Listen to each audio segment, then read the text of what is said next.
চরমোনাই সশস্ত্র বাহিনী দিবস উপলক্ষে সেনাকুঞ্জে যে প্রোগ্রাম হয়েছিল, যেখানে খালেদা জিয়া ছিলেন, সেখানে দাওয়াত পেয়েছিল, কিন্তু চরমোনাই কোনো শীর্ষ নেতা সেই দাওয়াতে যাননি। বিশেষ করে চরমোনাই পীর সাহেব কিংবা সেকেন্ড পীর, এই দুইজনকেই টপ লিডার্স বলা হয়, এই দুইজনের একজনও যাননি। বরং তাদের পরের গুরুত্বপূর্ণ যারা, তারাও যাননি। একেবারে তৃতীয় সারি গুরুত্বপূর্ণ একটা প্রতিনিধি দল, ছোট্ট একটা প্রতিনিধি দল গিয়েছে। এছাড়া চট্টগ্রামের প্যারেড গ্রাউন্ডের প্রোগ্রামেও চরমোনাই নেতাদের দেখা গিয়েছে। এর মানে তারা সেখানে গেছে, সেনাকুঞ্জে বা সশস্ত্র বাহিনীর প্রোগ্রামে তারা ঠিকই উপস্থিত হয়েছে, কিন্তু শীর্ষ নেতারা উপস্থিত হয়নি। তো এটা নিয়ে চরমোনাইয়ের বুদ্ধিজীবীরা তীব্র ক্ষোভ প্রকাশ করেছে যে পীর সাহেব চরমোনাই কি করছেন, ওয়াজ করছেন। তিনি ফুল টাইম ওয়াজ করেন, পার্ট টাইম পলিটিক্স করেন। সেনাকুঞ্জের এই প্রোগ্রামটা যুগ যুগ ধরে বাংলাদেশে অতি গুরুত্বপূর্ণ রাষ্ট্রীয় প্রোগ্রাম। এই প্রোগ্রামে জয়েন করার জন্য আমিরে জামাত আগে থেকেই তার লন্ডন পরিকল্পনা, এই দিনটাকে সামনে রেখে লন্ডন সফর ঠিক করেছিলেন, যাতে লন্ডন থেকে ফিরে এসে এই প্রোগ্রামে জয়েন করতে পারেন। খালেদা জিয়া এই প্রথম প্রকাশ্যে আসলেন 2018 সালের পর। এর মানে কতটা গুরুত্ব বোঝা যায়। সাবেক প্রধানমন্ত্রী, তার চাইতে কি রাজনীতি বেশি বুঝে চরমোনাই? যুগ যুগ ধরে শেখ হাসিনা খালেদা জিয়ার কোথাও দেখা না হলে এই সেনাকুঞ্জের এই প্রোগ্রামে দেখা হয়। সব রাজনৈতিক দলের প্রধানরা এসেছেন, কিন্তু চরমোনাইয়ের প্রধানরা আসেনি। এভাবে চরমোনাই আসলে রাজনীতি করছে না, তারা দরবার বাঁচানোর রাজনীতি করছে। রাষ্ট্র পরিকল্পনা, রাষ্ট্রনীতি, এগুলোর সাথে তারা ডিপলি এনগেজ হতে চায় না। যতই ওয়াজ মাহফিল যা থাক সব ক্যান্সেল করে, বা থাকবে কেন, এটা তো জানে যে বছর তারা দাওয়াত পাবে, এখানে তারা চলে আসবে, এটাই নেতাকর্মীদের প্রত্যাশা ছিল। কিন্তু সব দলের নেতাদের দেখা যায়, ক্যামেরা দেখা যায় ছবি তুলতে, কিন্তু চরমোনাই কাউকে দেখা যায় না। এবং চরমোনাইয়ের যে দুইজন গিয়েছে, তাদের ছবি কোনো গণমাধ্যমে আসেনি, বরং প্রোগ্রামের এক কোনায় দাঁড়িয়ে তারা দুইজনে ছবি তুলেছে। কেউ কেউ লিখেছেন যে মেলায় হারিয়ে যাওয়া দুই ভাই। গণমাধ্যমের মূল ক্যামেরায় তারা ধরাই পড়েনি। এতে চরমোনাইয়ের লোকজন মোটামুটি কষ্ট পেয়েছে যে সব রাষ্ট্রের অতি গুরুত্বপূর্ণ প্রোগ্রাম চরমোনাই নাই। কিন্তু কিছু অন্ধমরিত্ব আছে, তারা এর ব্যাখ্যা কি দেয়? তারা ব্যাখ্যা দেয় যে ওখানে পর্দার বরখালাপ, ওখানে নারী ছিল, ওখানে বাদ্যযন্ত্র ছিল, এ কারণে পীর সাহেব চরমোনাই বা সেকেন্ড পীর যাননি। আচ্ছা, তাহলে যারা গিয়েছেন তারা কি, তাদের জন্য নারী দেখা যায় নাকি, আর বাদ্যযন্ত্র শোনা যায়? কেউ কেউ তো গিয়েছেন। এরপরে চট্টগ্রামেও তাদের প্রতিনিধি দল গিয়েছে, সেখানে কেন গেছে? আর নারী দেখা বা নারী, এই যে হাসিনার আমলে তো নির্বাচন করেছে চরমোনাই সেকেন্ড পীর সিটি কর্পোরেশন নির্বাচন করেছে। তো সিটি কর্পোরেশনের যদি মেয়র হতে পারতো, তাহলে তাকে শপথ পড়াতে কে? শেখ হাসিনার কাছে যেতে হতো না? আর এমপি ইলেকশন করেছে তারা। এমপি ইলেকশন কি জন্য করেছে? এমপি হওয়ার জন্য। আর এমপি হলে কার কথায় উঠতে হতো আর বসতে হতো? শিরিন শারমিন নারীর কথায়। সেটা কেন করতো? এর মানে এই কথাগুলো আসলে ভংসং কথা, যে নারী, পর্দা, বাদ্যযন্ত্র। তো চরমোনাই যেসব রাস্তাঘাট থেকে চলে, যেসব গাড়িতে চলে, সেসব জায়গায় কি বাদ্যযন্ত্র বাজে না? মানে এগুলো উদ্ভট ব্যাখ্যা।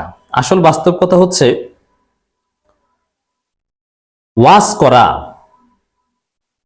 এই বিষয়টাকে এত গুরুত্ব দেন যে তারা ফুল টাইম পলিটিশিয়ান হতে পারছে না। চরমোনাই মোটামুটি বড় দল হচ্ছে, এখন তৃতীয় বৃহত্তম দল। আমরা এই সমালোচনাগুলো করছি এই কারণে যে ওয়াজ করেন ঠিক আছে, কিন্তু একটা দলের প্রধান হিসেবে আপনাকে প্রাইমারিলি, আপনি রাজনীতিবিদ, আপনি ঢাকায় থাকবেন আর পার্ট টাইম ওয়াজ করবেন। অথচ তারা ঢাকার বাইরে থাকে, পার্ট টাইম ঢাকায় রাজনীতি করে আর ফুল টাইম ওয়াজ করেন। এভাবে রাজনীতি হয় না, এভাবে দরবার কেন্দ্রিক রাজনীতি হয়। দরবার বাঁচাতে পারবেন, কিন্তু জনসম্পৃক্ত রাজনীতিতে ইম্প্যাক্ট তৈরি করা এভাবে হয় না। এমনিতেই দেখছেন না, হাসিনার আমলে চরমোনাইয়ের গুরুত্ব ছিল অনেক, কিন্তু হাসিনা যাওয়ার পর চরমোনাইয়ের গুরুত্ব কতটা কমে গিয়েছে। চরমোনাই নিয়ে তেমন আলাদা আলোচনা হয়। এমনকি সার্ভে করলে কাকে ভোট দিবেন, সেখানে বিএনপি, জামাত, আওয়ামী লীগ আর শিক্ষার্থীদের নতুন দল, চরমোনাইয়ের কথা কেউ বলে না। চরমোনাই এমনিতেই গুরুত্ব হারিয়েছে। তা সেই প্রেক্ষাপটে আমি মনে করি যে রাষ্ট্রের গুরুত্বপূর্ণ এই প্রোগ্রামগুলোতে বা রাজনীতিতে প্রাসঙ্গিক থাকার জন্য জরুরি কাজ করা চরমনের উচিত। এখন নানান কারণে চরমনেকে আমরা সমর্থন করি বলে তাদের শুভাকাঙ্ক্ষী হয়ে এই পরামর্শগুলো দিচ্ছি। কারণ চরমনের যে নো বিএনপির রাজনীতি, এন্টি বিএনপির রাজনীতি, এটা এখন আমাদের জন্য দরকার। কারণ আমরা দেখতে পাচ্ছি যে বিএনপি আওয়ামী লীগের মতোই সন্ত্রাসী করছে। অতএব জনগণ যাতে বিএনপিকে ভোট না দেয়, বিএনপির বিরুদ্ধে সব রাজনৈতিক দল যাতে ঐক্যবদ্ধ হয়, এটা আমরা চাই। আর এই কারণে চরমনাইকে এখন দরকার। চরমনাই ফুল টাইম পলিটিক্স করুক, ওয়াজ নসিহাত অন্যান্য প্রফেশনাল হুজুর হাফিজুর রহমান সিদ্দিকীরা করুক। দুইজন পীর সাহেবকে পার্মানেন্টলি ঢাকা থাকা উচিত, এটা আমরা মনে করি। রাজনীতি এটাই। রাজনীতি কোনো দলের প্রধানরা ঢাকার বাইরে থাকেন, তারা রাজনীতিতে কোনো কিছু করতে পেরেছে এরকম কোনো এক্সাম্পল নেই। এরপর আসেন আরেকটা বিষয় আমরা বিশ্লেষণ করব। চরমনাই পীর সাহেব সৈয়দ মুহতারাম রেজাউল করিম সাহেব বলেছেন, শেখ হাসিনাকে কখনোই প্রধানমন্ত্রী হিসাবে মানি নেই। আসলেই কি শেখ হাসিনা সম্পর্কে চরমনাইয়ের দৃষ্টিভঙ্গি এমন ছিল? প্রধানমন্ত্রী হিসেবে মানত না, এই কথাটা অসত্য কথা। শেখ হাসিনাকে প্রধানমন্ত্রী বলতো, মাননীয় বলতো। শেখ মুজিবকে তো একেবারে পাম দিয়ে ইরাক থেকে ধর্ম প্রচার করতে এসেছে, অথচ শেখ মুজিব ছিল একটা গুন্ডা, একটা গাঁজাখোর, মদখোর, নেশাখোর। তাকে ইরাক থেকে ধর্ম প্রচার, তার পরিবার একেবারে মহান সম্ভ্রান্ত মুসলিম পরিবারের কিছু বানিয়ে দিয়েছে, গ্লোরিফাই করতো। বঙ্গবন্ধু ছাড়া কথাই বলতো না। আর শেখ মুজিবকে প্রধানমন্ত্রী শেখ হাসিনা। এবং চরমনাই শেখ হাসিনাকে কতটা মানত বা শেখ মুজিবকে বা আওয়ামী লীগকে কতটা রেসপেক্ট করতো তার প্রমাণ হচ্ছে তাদের সর্বশেষ যে কাউন্সিল সরোয়ার্দী উদ্যানে, সেখানে তারা দাওয়াত দিয়েছিল হাসান মাহমুদকে। এর মধ্য দিয়ে শেখ হাসিনার দলের সম্পর্কে তার বা চরমনাইয়ের দৃষ্টিভঙ্গি ফুটে ওঠে। এবং শায়েখে চরমনাইয়ের এক মেয়ের বিয়ায় আওয়ামী লীগের আসাদুজ্জামান খান স্বরাষ্ট্রমন্ত্রী থেকে শুরু করে আরো বেশ কয়েকজনকে দাওয়াত দিয়েছিলেন। এটা দ্বারাও বোঝা যায় তারা সামাজিক অনুষ্ঠানে জামায়াত ইসলামীকে দাওয়াত দেয়নি, কিন্তু তাদের দাওয়াত দিয়েছিল, কতটা মূল্যায়ন করত। আর স্বাভাবিক, আওয়ামী লীগ নেতাদের দাওয়াত দেওয়ার অর্থ হচ্ছে জামাত সেখানে আসবে না সেটা নিশ্চিত করা।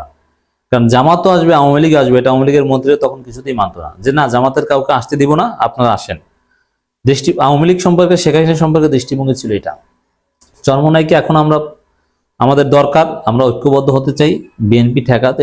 প্রয়োজনে শত্রু বা যে কারোর সাথে ঐক্য হতে পারে, প্রয়োজনে শয়তানের সাথে ঐক্য হতে পারে। কিন্তু অতীতে চরমনাই যে আওয়ামী লীগের দালালির রাজনীতি করত, আসলে তাদের আওয়ামী লীগ বিরোধিতা যে ছিল ফেক, এই কথাটা আমাদের বিশ্বাস করতে হবে। তবে হ্যাঁ, তারা বিএনপি বিরোধী অতীতেও ছিল, এখন যেহেতু তারা বিএনপি বিরোধী, এই জায়গাটায় চরমনাইয়ের সাথে আমাদের জনতার একটা ঐক্য হতে পারে। কিন্তু এই যে কথাটা রেজাউল করিম সাহেবের, যে শেখ হাসিনা কখনো প্রধানমন্ত্রী হিসেবে মানেনি, এই কথাটা ঠিক না। শেখ হাসিনাকে প্রধানমন্ত্রী হিসেবে মনে প্রাণে মানত, শেখ হাসিনাকে আনুগত্য করত। বরং যারা বিরোধী দল দাবি করত, তাদের মধ্যে সবচাইতে সফট কর্নার শেখ হাসিনার প্রতি ছিল চরমনাই। এটা অস্বীকার করে কোনো লাভ নেই, এটা জাতি জানে।